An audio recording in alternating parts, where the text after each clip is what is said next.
Hi, I'm Brett Johnson, Chief Financial Officer of Spacex for the last 15 years. Only one the company's ever had, actually. And it's a pleasure to talk with you about SpaceX. Elon started SpaceX with the goal to change mankind and make us a multi-planetary species. And what's been very exciting is we've been able to expand that mission with our Starlink constellation, as well as with our AI solutions.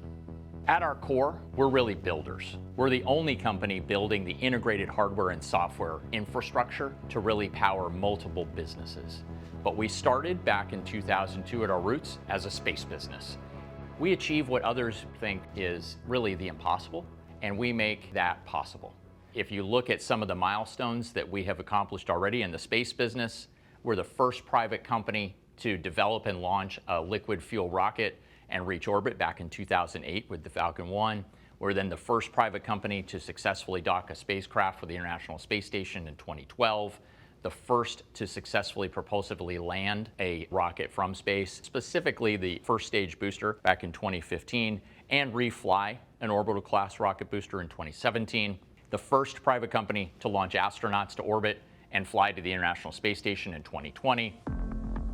We are the first to have really a fleet of rockets that end with reusability and drive from Falcon reusability today of the first stage to full reusability with Starship. 23 metric tons of capability with Falcon 9, going to 64 metric tons of capability with Falcon Heavy, to now about to be 100 metric tons with the version 3 of Starship.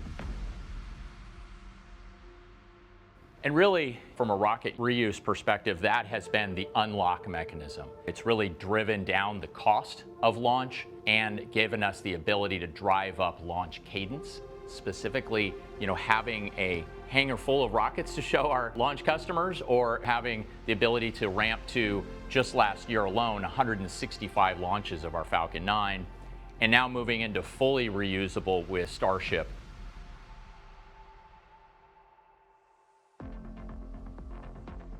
Starship really has an unparalleled capability from a cost efficiency perspective. If you look at where this industry has been historically and where we were able to get to with just first stage reuse on the Falcon class, where we were able to drive out 85% of the historic cost, now we're looking at a vehicle that's intended to go drive a 10x improvement even from where we were already industry leading with Falcon. Along with the unlock from a cost perspective, Starship also gives us an unlock from a throughput perspective.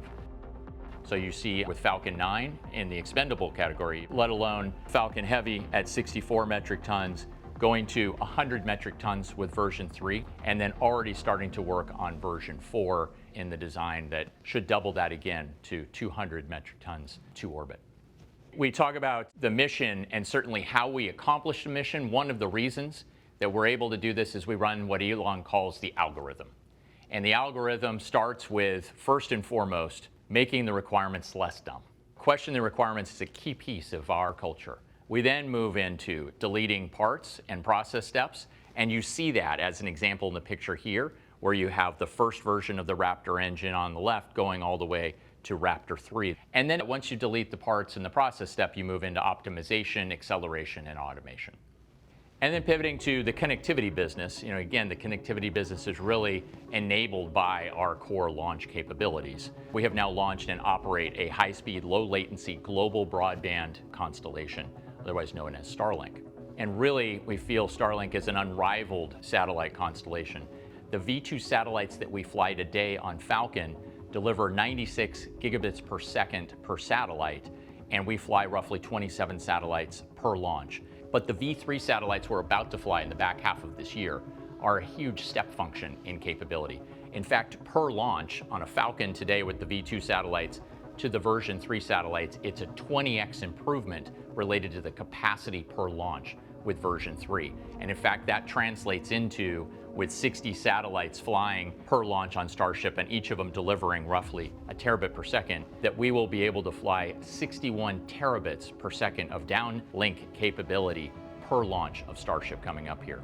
What that quickly translates into is after 20 launches of Starship, we will be launching 1.2 petabytes of capacity per year. When you start talking about in petabytes, you start actually looking at the Starlink network as a percentage of global internet traffic.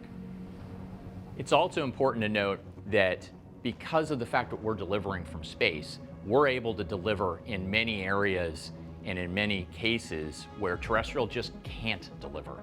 Whether it's low density populated areas, whether it's very remote areas, whether it's in very challenging topography where you just couldn't handle it from a terrestrial perspective, or on the mobility side, in the air, on the ocean.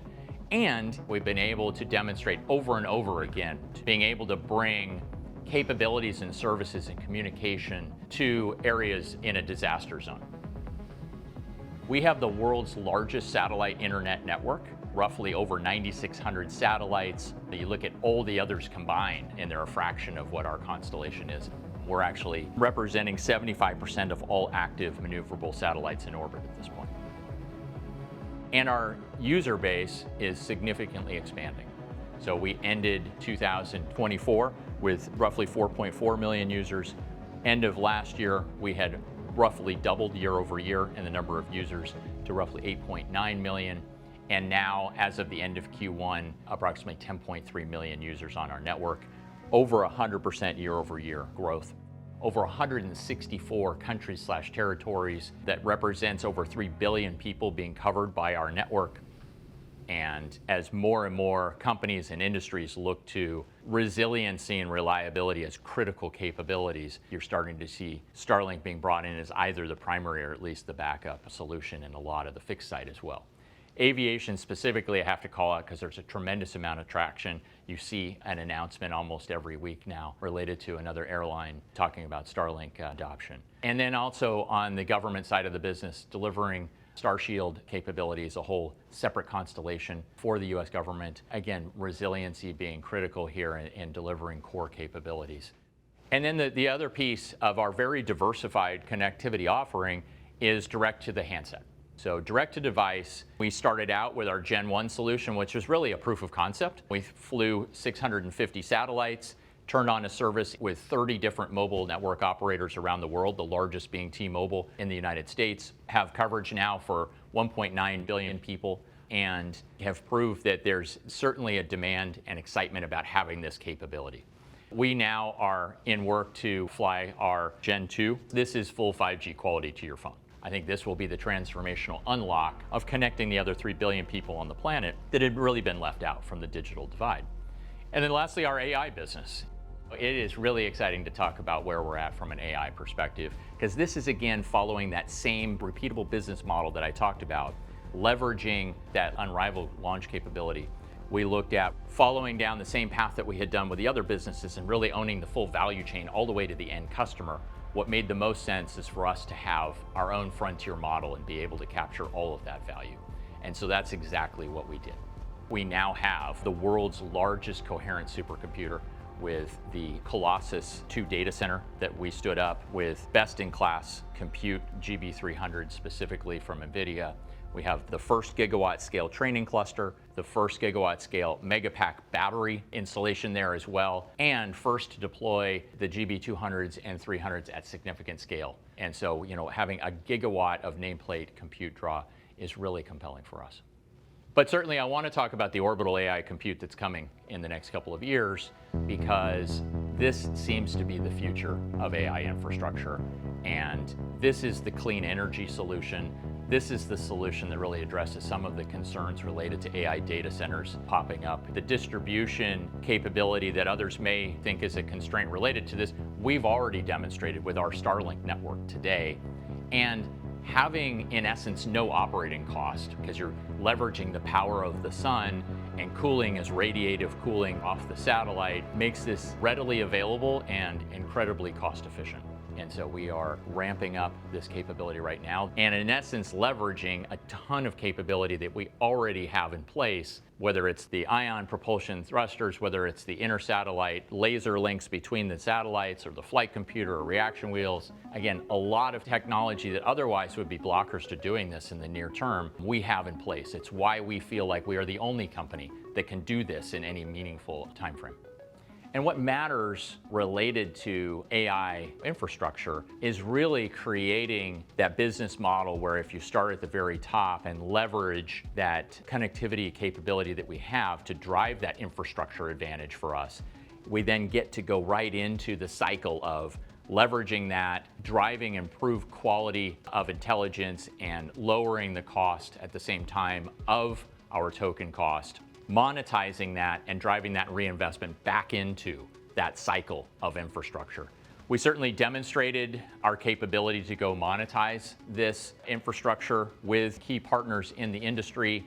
For example, we signed a deal with Anthropic just recently to give them access and host their model on our data center, while at the same time allowing us to make investments in our own model, with an example of that being the deal that we announced with Cursor related to improving our own coding capability on our compute resources. So continuing down the path of monetization and leveraging our what we believe is best in class in the industry deployment of cutting edge compute, and at the same time continuing to invest in our own models to even further that monetization in the future. I would be remiss if I didn't talk about the fact that we believe one of our differentiators related to our models is certainly the fact that we are designing them as advanced truth-seeking AI from the very beginning.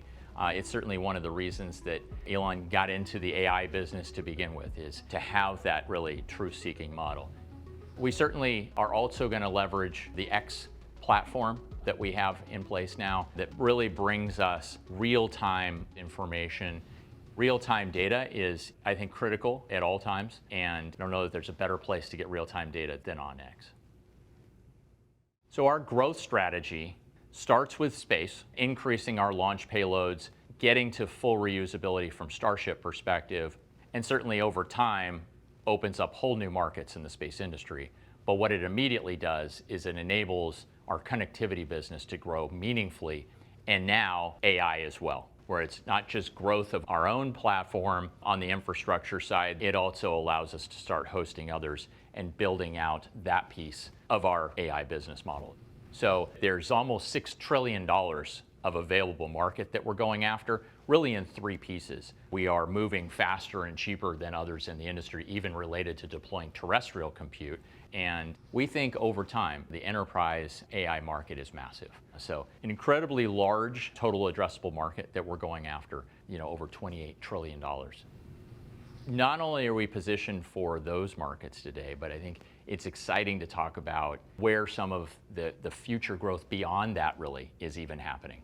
And certainly when you start talking about space, we start to talk about point-to-point transportation terrestrially, manufacturing or productivity, potentially asteroid mining in the future. And I think very exciting also is the lunar economy. The fact that we're on track in the next couple of years to put boots back on the moon, being able to build out sustainable capabilities on the moon, I think in the years to come will be a tremendous unlock for humanity.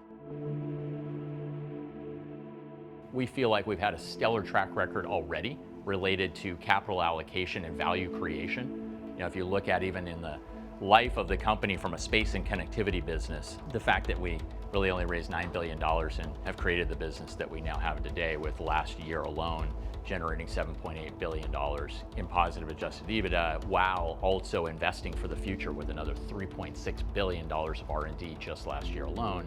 I think clearly we have demonstrated both on the capital allocation side and the value creation that this is what we're all about.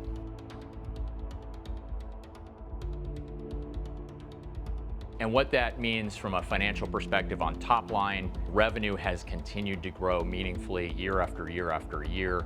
In fact, in 25 alone, over 30% growth year over year, just as we were starting to ramp, in essence, in the connectivity business. In generating that roughly $19 billion in revenue, also generated almost $7 billion in positive adjusted EBITDA just last year alone.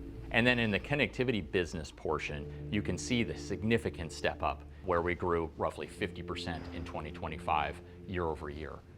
And then as far as building the infrastructure of the future, that typically takes capital. And so we are not alone in investing meaningfully in CapEx, especially in the AI side of the business now. And that's been the lion's share of the CapEx deployment for the last 2 years now that we have consolidated in our AI business into the fold here, where just last year alone, roughly $21 billion of CapEx, but a large percentage of that was for AI. And you're already seeing us monetizing a decent amount of that with the hosting deal that we just announced on the Anthropic side.